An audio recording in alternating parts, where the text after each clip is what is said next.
It's v.h.s.x. What do you mean? Alright everybody, welcome back to a brand new video. Today I wanted to just talk about a particular topic today. And topic, if you read the title, is what behavior doesn't understand about killer mains. Let's get into it. So every time behavior drops a developer update, you can tell exactly who they're listening to, and it's rarely killer mains. And no, I don't mean the people who play killer once a week for their rift challenges. I'm talking about the players who actually live in this role. The ones that know every tile, every mind game, every exploit survivors abuse, every map advantage, and every time a perk change kills an entire playstyle.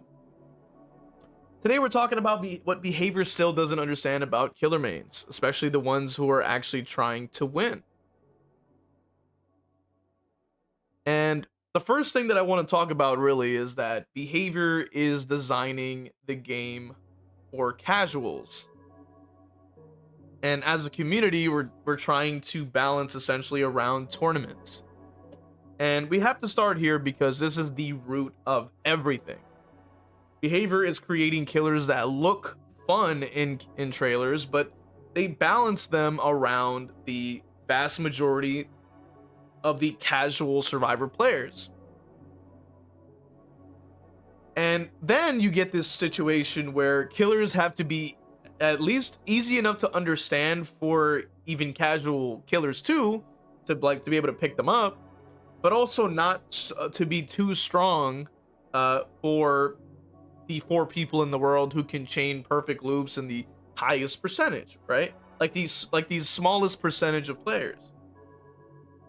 So then that leaves the killer main stuck really with mid-level characters with weak power curves and inconsistent slowdowns, or overall just horrible chase. And as a result, you end up giving these survivors overly safe tools, pallet density updates, other things like that. So you can even use Ghostface as an example. He is probably pretty scary against the casuals because they don't really understand what the heck is going on. But as somebody who plays in high MMR, it's still just a stealth M1 that relies on survivors making mistakes. And if they don't, well, then the game ends in less than 5 minutes. So what can you do?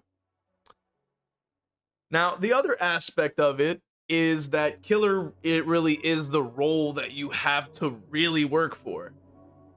Behavior just doesn't understand that something that killer mains had to accept years ago.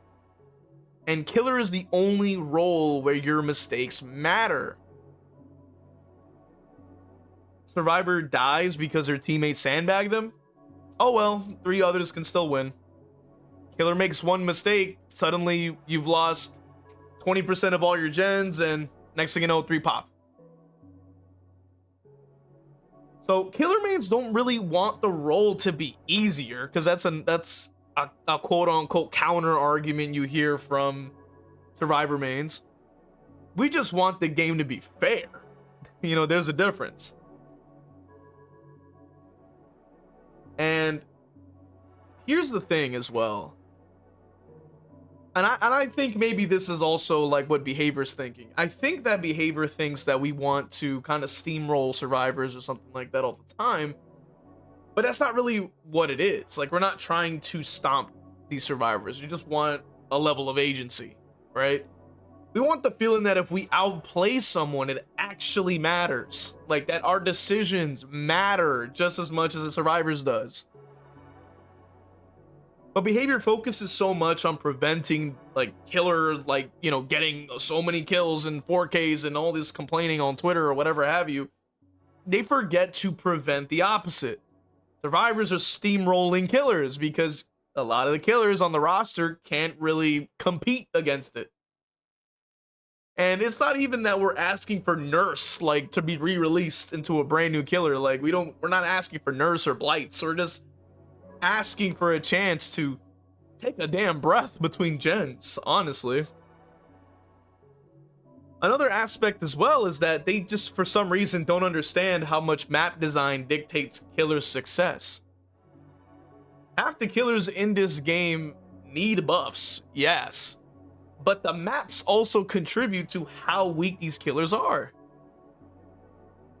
Behavior still doesn't understand how painful certain tiles are for killers, or how some maps can give survivors everything: safety, visibility, strong loops, insane distance, like Batum, Garden of Joy, like are two examples that come to mind. The swamp maps, these are insane.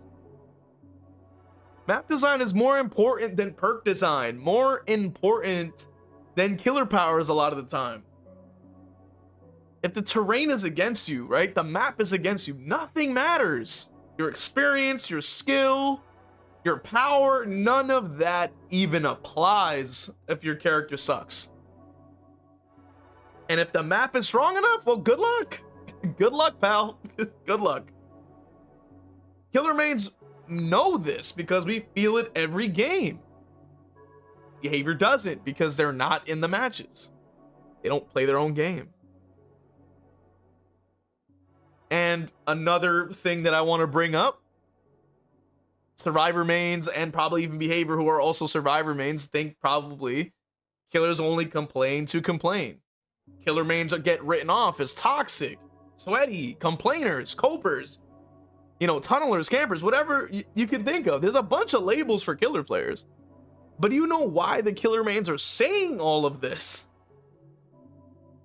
Because we're the ones who experience all the pain points of the game. If something is abusable, killers feel it first. If something is unfun, killers see it every match. If something is broken, killers will see it every game. Killer mains aren't whining, we're just trying to voice our issues that behavior for some reason didn't catch it. That's the point. And even here's another aspect, okay? For some reason, a lot of people, including behavior and probably a lot of players in general that are probably hyper casuals, don't understand the competitive mindset, the high MMR reality.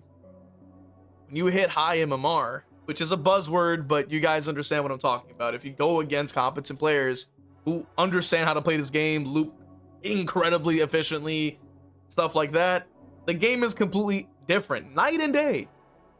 And if you really want to experience this, if you do main killer, try a killer you've never played before. Like, just try a brand new killer you haven't touched at all. And if you claim to be at high MMR, at least you can experiment, see for yourself. It's night and day. Survivors don't make the mistakes that the casuals are making. Every chase is optimized. Every gen has a teammate nearby. Every loop is ran perfectly. Every escape route is essentially pre-planned. And if we add on the pallet density updates, they don't gotta run windows anymore. Behavior still balances the game around the casuals and only the casuals. And then, of course, that affects anybody who is at the mid or high MMR mostly. And killer mains who are playing competitively or can play to win or whatever have you, however they decide to do it, have to fend for themselves. As a Ghostface main, with a competitive mindset, who has been playing Ghostface for as long as I have been, I think about a couple hundred hours at this point of just Ghostface out of the over 3.5 thousand hours, I think. The difference is obvious every time I've queued. Like, I've watched people's games and I've also played games myself. It's night and day difference. So killer mains want some consistency. We want some reliable info, reliable collision, reliable chase logic, reliable stealth options, reliable powers that don't break every two seconds. The reveal mechanic especially. And, just to round it out, because this is just stuff that we already understand to be sort of obvious, right? Because there's so many characters in this game that are still super bugged. like even now, like still super bugged on killers. Like so many killers are still not updated. The irony is that killer mains are the ones that actually keep the game alive. Killers queue, and then survivors have someone to face. Killers accept that it's a 1v4, and if the killers end up disappearing, survivors don't end up getting any matches. Killer mains aren't asking for just clean sweeps or not asking for easy wins. We're asking for a fair game. And until behavior really understands like basically all the points that I've made here, it's just going to just end up the way that it's going right now.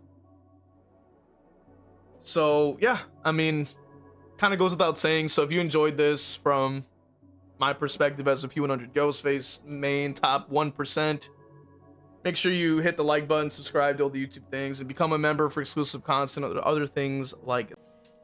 Well, I wanted to go ahead and take some time out to thank all my members from Patreon with Crow King 101, my YouTube members, Majora Jeff, Endire, Evil Peachy YT, Zero Mocker, Christian, Hexdev, and Crow Vader, and for my Twitch subscribers, Cake is the Road, Danica 2002, Final Girl _ Bunny, Acklefin, Chili Cinderace, Zero Mocker, Ginsburg, Johns 117 _ Lovely Ghost TTV, Jar TTV, Zazaboo, and Crow Vader. Just wanted to thank you guys. And if you also want to have your name read off at the end of every video, make sure you join on one of these platforms to get one of those perks as well as the other perks you get. So appreciate you guys. Thank you guys so much.